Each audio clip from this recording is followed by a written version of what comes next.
That winter night started like any other for Elias Turner, the quiet rancher who lived farther from town than most people felt comfortable driving. His ranch sat in the middle of a wide plain where the wind ran free, carrying the cold across the land without mercy. Out here, silence was stronger than any noise, and loneliness had become something Elias no longer fought. He accepted it the way he accepted the snow, the wind, and the long, empty fields. The storm had begun hours earlier, slowly at first, like soft hands tapping on the windows.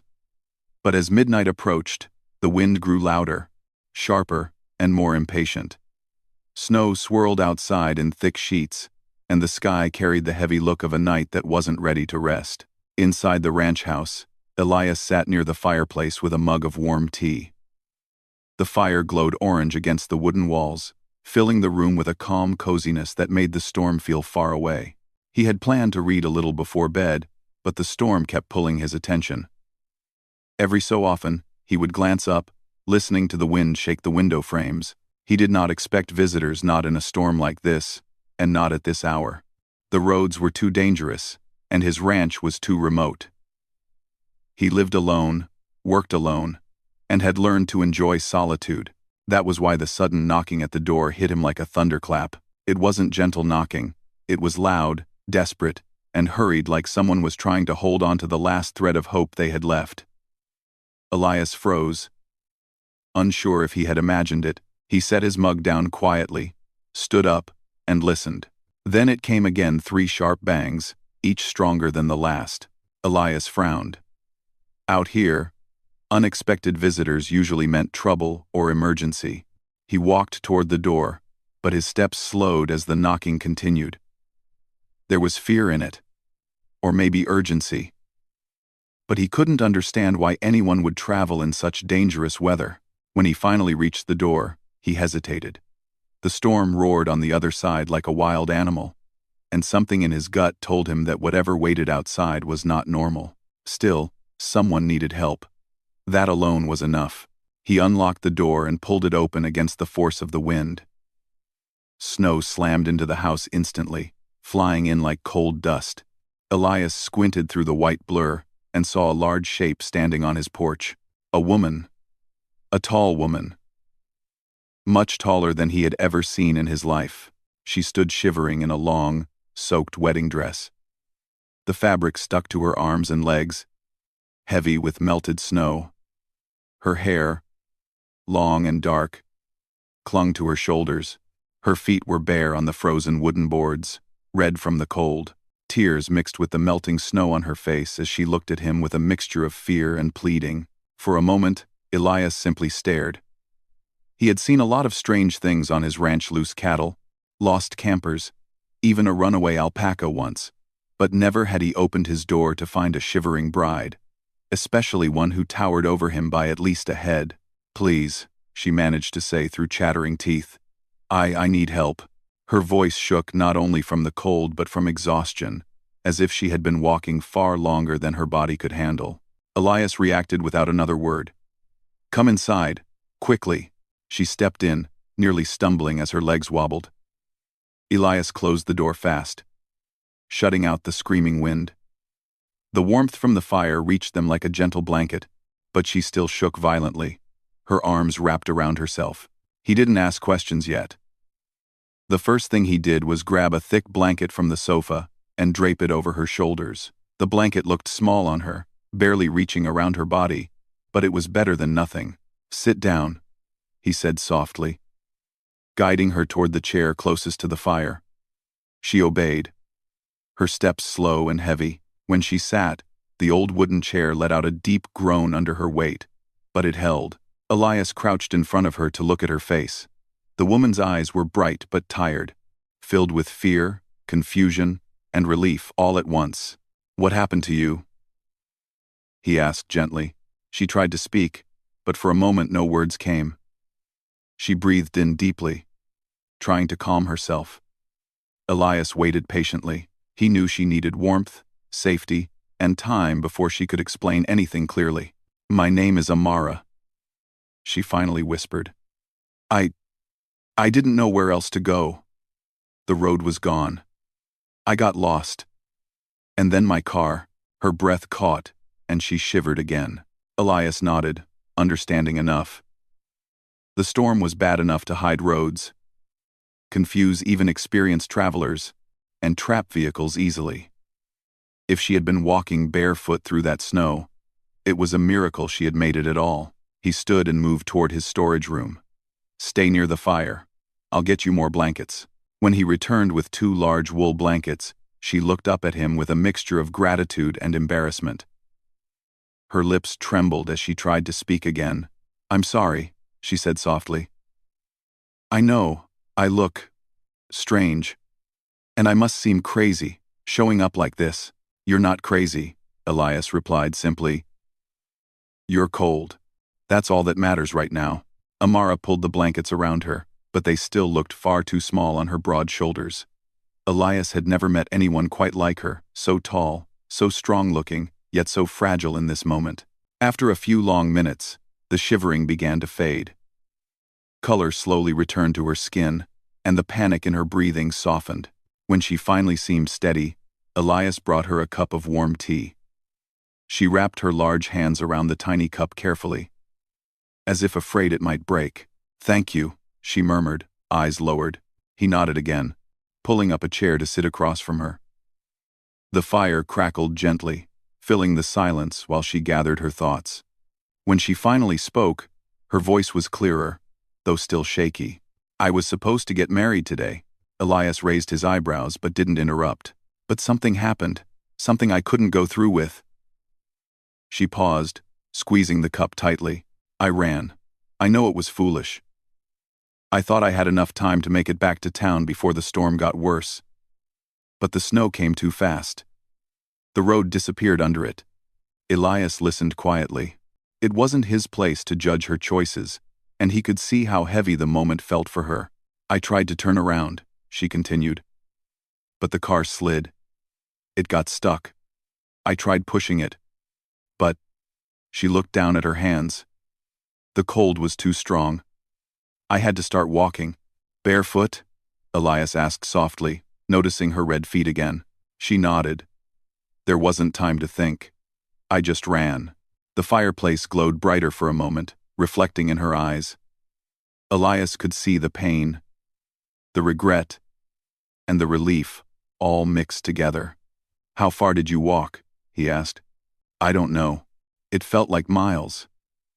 When I saw your porch light, I thought I was imagining it. She swallowed hard. I really thought I wouldn't make it. Elias leaned back in his chair. The thought of her wandering alone in that storm made him uneasy. Anyone could have frozen out there within minutes. She truly had come close to danger. You're safe now, he said in a calm voice. Rest for a bit. We'll talk more when you're warm. Amara nodded gratefully. For a while, neither of them spoke. The fire continued to fill the room with steady warmth, melting the frost from her dress. The wind outside screamed, but inside the ranch, a rare gentleness settled. Elias glanced at her again.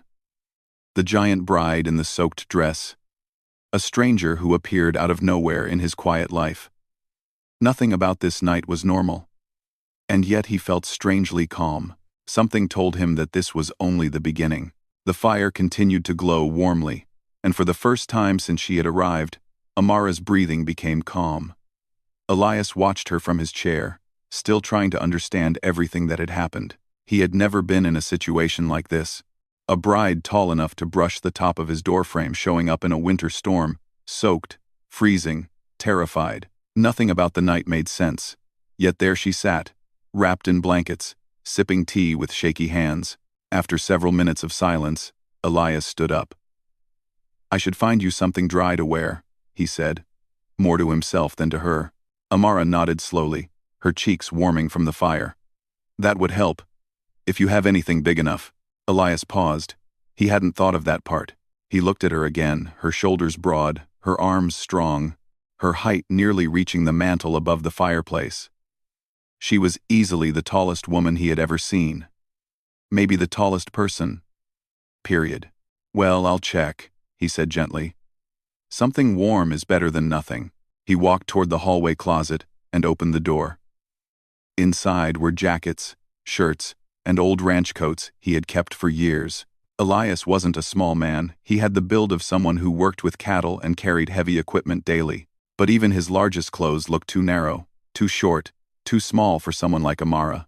Still, he gathered the biggest items he owned: a thick flannel shirt, a heavy winter coat, and a pair of loose sweatpants. When he came back to the living room, Amara looked at the pile in his arms and gave a tiny, unsure smile. "I'm not sure these will fit," she admitted softly. "I'm not sure either," Elias replied honestly. "But it's better than staying in a wet dress." She nodded again, her face showing gratitude even through her exhaustion. "Thank you. I'll try." Elias hesitated a moment. She needed privacy to change, but she was also still shaking from the cold. "The bathroom is down the hall," he said. "You can change in there. Take your time." Amara stood slowly, using the arm of the chair for support. Her legs seemed unsteady, not because of weakness, but because the cold had drained nearly all her strength.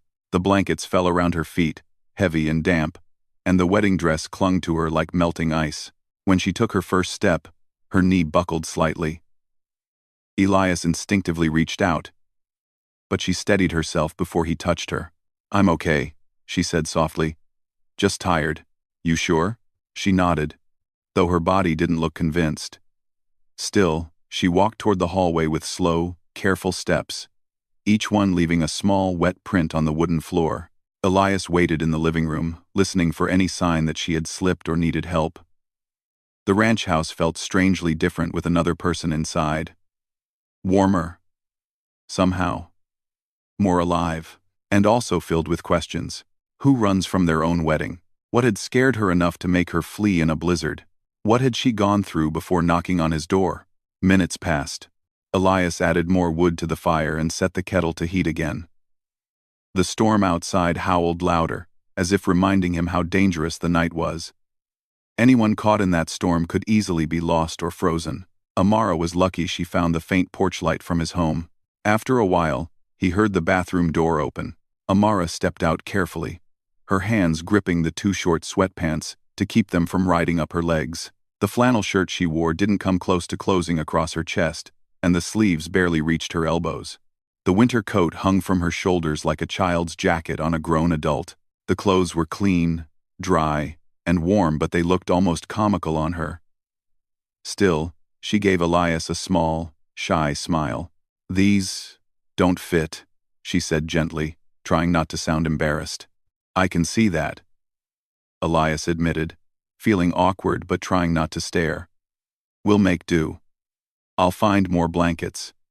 And maybe tomorrow, when the storm clears, we can get something from town." Amara nodded, pulling the coat closed as best she could. She looked around the warm room, the fire's glow resting softly on her tired face. Her eyes were calmer now, though still carrying shadows of fear. "Thank you for everything," she said softly. "I didn't know if anyone would open their door." Elias shrugged modestly. "Anyone would have." She shook her head. "Not everyone." They returned to their places near the fire. Elias brought the warm kettle and poured more tea into her cup. Amara held it close, enjoying the warmth that spread through her hands. After a moment, she cleared her throat. "I need to tell you something," she said quietly. Elias leaned forward slightly. "You don't have to if you're not ready." "I am," she insisted, though her voice trembled. "I feel safer now. I want you to understand why I ended up here." He nodded, giving her his full attention. Amara took a deep breath. "My wedding. It wasn't supposed to happen the way it did. My family pushed it. They said it was the right thing. The right match. Good for our future. Good for everyone." She paused, choosing her words carefully. "But I didn't feel right. Something inside me kept telling me it wasn't the life I wanted." She closed her eyes briefly. "I didn't know how to say no, so I tried to go along with it. I tried to be brave." Her hands tightened around the warm cup. "When I walked down the aisle, I felt like someone else. I felt smaller inside, like all the decisions had already been made for me. And suddenly, I just couldn't do it. I couldn't promise a life that didn't feel like mine. Elias listened without interrupting. He could see the emotion behind her words. Not drama, real fear. Real confusion. Real struggle. This wasn't a simple cold feet moment. This was someone battling expectations far bigger than herself. "So you ran?" he said gently. She nodded. "I didn't think. I just ran out the back door. I didn't even feel the snow at first. I only knew I needed to get far away." She looked down at her large hands. "I didn't want to disappoint anyone. But staying would have disappointed myself even more." Elias leaned back thoughtfully. "Sometimes leaving is the bravest choice," he said quietly. Amara looked up, surprised. She had expected judgment, maybe pity. But Elias's voice held neither, just calm understanding. The fire crackled again, filling the room with a soft glow.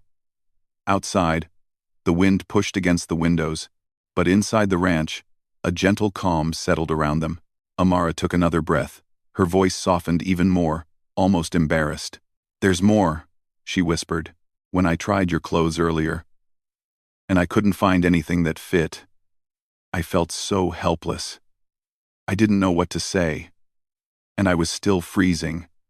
My mind wasn't thinking clearly." Her cheeks warmed with shy discomfort. "That's why I asked, 'Can I sleep with you?'" She explained quickly.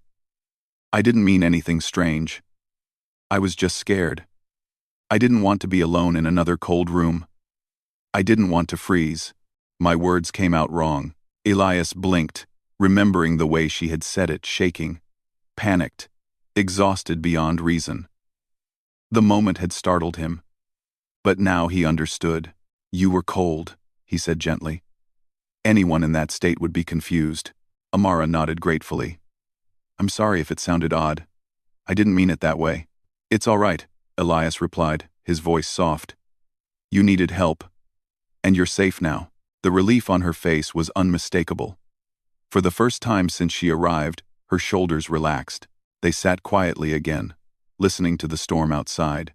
Elias poured more tea. Amara wrapped the blankets tighter, feeling warmth return to her bones. She looked at him with a soft, grateful expression. "Thank you. Truly. You didn't have to help me. But you did." Elias gave a small smile. "Storms are easier when people help each other. Tonight you needed someone. Tomorrow, maybe someone else will." Amara smiled back, and the room felt brighter. Outside, the wind kept roaring.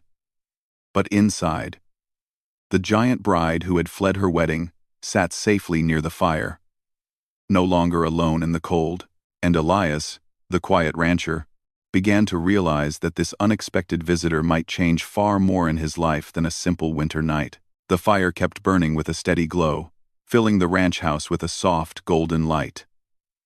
Amara had settled into the chair again, wrapped in layers of blankets, her damp hair slowly drying in the warm air.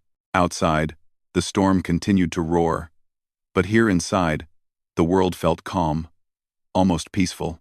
Elias placed another log into the fire and shut the metal gate. Sparks floated upward before fading. When he turned around, he saw Amara staring quietly into the flames. Her eyes didn't look frightened anymore. They looked thoughtful, heavy with memories she had carried alone for too long. "Feeling warmer now?" Elias asked gently. "A lot warmer," she replied, her voice softer than before. "I can actually feel my fingers again." "That's good.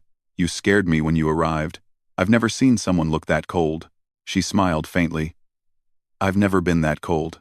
A moment passed where they simply listened to the fire. Elias sat down across from her, wiping his hands on his jeans. He could feel the weight of the silence, but not in an uncomfortable way. It was the kind of silence that comes when two people are learning to trust one another. Amara shifted a little, adjusting the small coat on her shoulders. "I still can't believe I ended up here," she said quietly. "Of all the places, your porch was like a small light in the middle of nowhere." "I guess it's the only light for miles," Elias replied with a soft chuckle. "Not exactly a common stop." "Well," she said, lifting her eyes to his. Tonight it was the only thing that saved me. Elias looked down for a moment, not sure how to respond. He wasn't used to hearing words like that, words heavy with gratitude. He lived a quiet life, a simple one, where he mostly took care of animals in long fields. People didn't often rely on him, but tonight, someone had. And not just someone, a stranger who had run from her own wedding to survive a storm. Amara took a deep breath, pulling the blankets tighter. "Can I tell you more about what happened?" she asked softly. "Not because I want to complain, but because I feel like I should share it with someone who isn't part of my family." "I'm here," Elias said. "If you want to talk, I'll listen." She nodded slowly, her eyes going distant as she began. "My family, they always worry about appearances," she said carefully. "They think life is about showing strength to the world, doing things the right way, making choices that look good from the outside." Elias stayed quiet, letting her speak at her own pace. "When I was growing up," she continued, "I always felt different. Too tall, too strong, too noticeable. People stared. Some whispered. Some laughed. And my family kept telling me to ignore it, that it didn't matter, that being different wasn't a problem." She paused. "But at the same time, they kept pushing me to hide parts of myself. Stand straighter, walk softer, smile more, don't scare people, don't be too much." The pain in her voice was gentle but real. Elias leaned forward slightly. "That sounds hard." "It was," she admitted. "And the older I grew, the more I felt like I didn't fit in anywhere. Not at school, not in town, not even at home sometimes." Her fingers traced the rim of her teacup. "My family kept saying they wanted the best for me, and I know they love me, truly, but they don't always understand what I want. When they met the man I was supposed to marry, they said he was perfect, stable, polite, successful, someone who wouldn't mind my size, someone who would make our families look good together." She let out a long, soft sigh. "But he didn't know me. Not really. And I think he didn't want to. He just wanted the idea of me." Elias nodded slowly. He knew what it felt like to be misunderstood, though not in the same way. Out here on the ranch, people often assumed he was quiet because he had nothing to say, but he simply found peace in silence. "So I tried," Amara said. "I tried to convince myself it was fine, that I could grow to love him, that maybe life didn't need to be filled with feelings. Maybe being responsible was enough." She shook her head gently.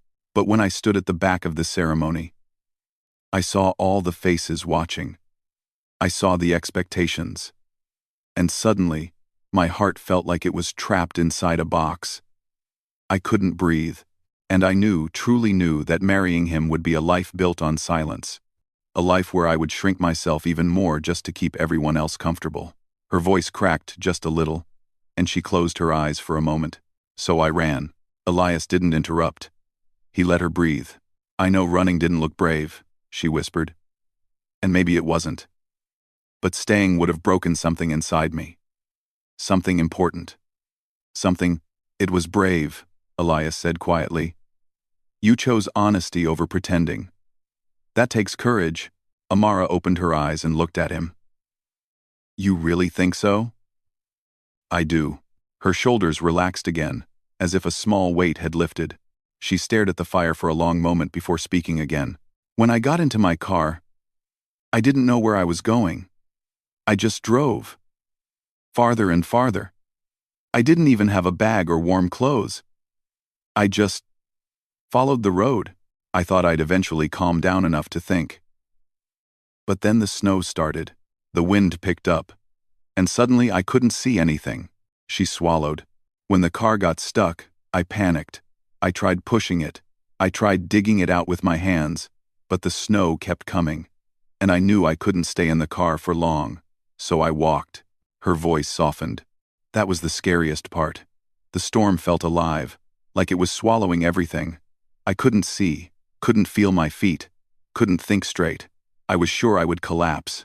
Elias tightened his grip on the arm of his chair. He could imagine it clearly, the blinding snow, The freezing wind, the total isolation. Anyone would have been terrified. And then, Amara continued, through all that white, I saw a small yellow light. At first I thought I imagined it. But then it got brighter. And brighter. And I knew there was a house. She looked around the warm living room, her voice full of emotion. It was your house. Your fire. Your door. If I hadn't reached it, I don't know what would have happened. Elias's chest tightened at the thought. He cleared his throat gently. I'm glad you found it. Me too, she whispered. Another quiet moment passed. The storm outside softened just a little, as if it was finally growing tired. The fire crackled warmly, and Amara leaned back into the chair, her expression calmer. After a moment, she gave a shy, almost embarrassed smile. And I want to say again, I'm really sorry about earlier. When I said that thing about sleeping with you, Elias chuckled softly. You don't need to apologize anymore. I understand. I know, she said. But her smile widened a little. It just came out wrong. I meant that I was cold and scared, and didn't want to be alone. It's all right, Elias said again. She stared at him for a moment, then said quietly, You didn't judge me. Not once. Elias shrugged gently. People go through difficult things. Sometimes they just need someone to be kind. Amara lowered her gaze, her voice soft. I haven't felt that kind of kindness in a long time. They shared another quiet moment, not heavy, not awkward, just warm. Eventually, Elias stood up and stretched. You must be tired, he said. You should get some real rest. I am tired, she admitted. Very tired. But I don't want to fall asleep yet. I feel safe here. I haven't felt safe in days. Elias nodded and sat back down. We can just sit for a while then. So they did. They talked softly about her childhood, about his life on the ranch, about the snow, about the storm, about little things that didn't matter, and big things that did. At one point, Amara laughed a small, genuine laugh that made the room feel brighter. Elias felt something shift inside him. A quiet understanding. A soft connection. Something forming in the comfortable silence between two strangers, who were becoming something more than strangers. As the night deepened, the storm slowly began to fade, but inside the ranch, warmth grew stronger. Two people, sitting near the fire, sharing stories they never planned to tell, and somewhere in the middle of the long conversation, Elias realized that the woman who had arrived in fear was no longer afraid. She was healing. Right there, in the soft glow of the flames, the storm slowly grew quieter as the night stretched on. What had been a loud, angry wind earlier had softened into a gentle hum outside the windows. The snow kept falling, but now it looked peaceful rather than wild. Inside the ranch, the fire had burned low, leaving a soft orange glow that made the room feel safe, almost magical. Amara sat with her legs tucked under the blankets, her large frame finally relaxed. Her eyes were half closed, the warmth making her sleepy, but a small smile stayed on her face. Elias sat nearby, watching the low flames and listening to the calm that had settled around them. For a long moment, neither of them spoke. They didn't need to. The quiet felt natural, as if they had known each other much longer than a few hours. Finally, Amara let out a soft breath. I can't believe that a night like this started with me running barefoot in the snow. And now you're drinking tea by the fire, Elias added with a small smile of his own. She laughed gently. Life changes fast. It does, he agreed. Sometimes in ways we never expect. Amara shifted slightly, adjusting the blankets around her shoulders. Elias, I want to say something important. He looked up attentively. Go ahead. She hesitated before speaking. I know we haven't known each other long. I know I just showed up at your home out of nowhere. But thank you. Truly. Thank you for opening your door. Thank you for not asking too many questions. Thank you for being kind. Her voice wavered as she spoke, and her eyes glistened under the firelight. You saved me tonight, she whispered. Elias felt something warm spread through his chest. He wasn't used to hearing such heartfelt words, especially from someone he had just met. He rubbed the back of his neck, unsure how to respond at first. "You walked a long way in a dangerous storm," he said softly. "Most people wouldn't have made it. You saved yourself too." She looked at him with gentle eyes. "Not alone." The fire cracked softly, filling the quiet space between them. After a moment, Elias stood up and stretched. "Let me prepare a place for you to sleep," he said. "You need rest." I was a. Not Kamanaski. Amara nodded. "Thank you. But, can I stay near the fire, just for tonight? It calms me." "Of course," Elias said immediately. "I'll bring more blankets." He went to his storage room and returned with 2 thick quilts. Amara helped him spread them on the floor near the fire, making a warm, comfortable spot. When she settled down, wrapped up like a cocoon, she looked peaceful for the first time since she arrived. "This is perfect," she murmured, closing her eyes briefly. Elias placed an extra pillow beneath her head. "If you need anything, just call me. I'll be in the next room." Before he could walk away, Amara opened her eyes again and said softly, "Elias?" He paused. "I'm glad it was your house I found." He nodded, not trusting his voice for a moment. Then, he quietly stepped into the hallway, leaving her to rest. The night passed slowly, but peacefully. Elias didn't sleep much. He kept checking on her from the doorway, making sure she was warm, making sure she was breathing steadily, making sure she was truly safe. Something about her presence filled the house with a feeling he hadn't known in a long time. Company. Softness. Warmth that came from another human being. He realized he had grown used to quiet evenings alone, but this night felt different in a good way. When the first light of dawn touched the windows, Elias finally drifted to sleep for a short while. The next morning, the storm had stopped completely. Sunlight glowed through the frosted glass, making the world outside look like a bright white dream. The snow was deep, but peaceful now, lying still across the fields like a soft blanket. Elias walked into the living room quietly and found Amara awake. She sat by the fire again, hugging the blankets around her, watching the bright morning light reflect off the snow. "Good morning," Elias said. She turned her head and smiled. A real, rested smile. "Good morning. How did you sleep?" he asked. "Better than I have in weeks," she answered honestly. "Your home is comforting." Elias felt a small warmth in his chest again. "I'm glad." He brought her a warm drink, and they sat together, watching the peaceful world outside. After a few minutes, Amara spoke softly. "Elias, I've been thinking." He looked at her curiously. "I can't go back right now," she continued. "Not to my family. Not to the wedding. Not to the pressure waiting for me." He nodded slowly, understanding. "But I also can't stay in this house forever," she added with a gentle laugh. "No," Elias said. "But you can stay until you're ready. There's no rush." Amara looked at him, her expression thoughtful. "I don't want to be a burden." "You're not," he said firmly. "Last night, the house didn't feel so empty. It was nice. I think thous. Last night. I think thous. Last night." She blinked, touched by the words. A long silence passed, peaceful and warm. Then, in a quiet voice, almost shy, she asked, "Elias, do you think I could work here for a while?" He blinked, surprised, but the good kind of surprised.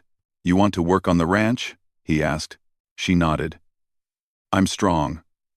I can help. I learn fast. And I want to do something real. Something honest. Something that doesn't require pretending." Elias leaned back, thinking. She certainly looked strong enough to handle ranch tasks, even heavier ones. And more importantly, he liked the idea. More than he expected. "You can stay," he said softly. "As long as you want. I'd be glad to have your help." Asked. Her entire face brightened. like sunrise breaking through clouds. "Really?" she asked, almost breathless. "Really?" Elias said with a small but warm smile. Amara let out a long, relieved sigh. "Thank you. You don't know how much that means to me." "I think I do," he replied gently. Outside, the morning sun grew stronger, lighting up the snowy fields. Inside, the ranch no longer felt like the home of a lonely man. It felt filled with possibility, with new beginnings, with a story that was only just starting. Amara stood and walked to the window, looking out at the bright, quiet land stretching in every direction. It looked peaceful, safe, full of chances. She turned back to Elias with a smile that reached her eyes. "I think I can rebuild myself here." "And I think," Elias said, "you're right. The ranch that once held only silence now held two people who had found each other on a night neither would forget."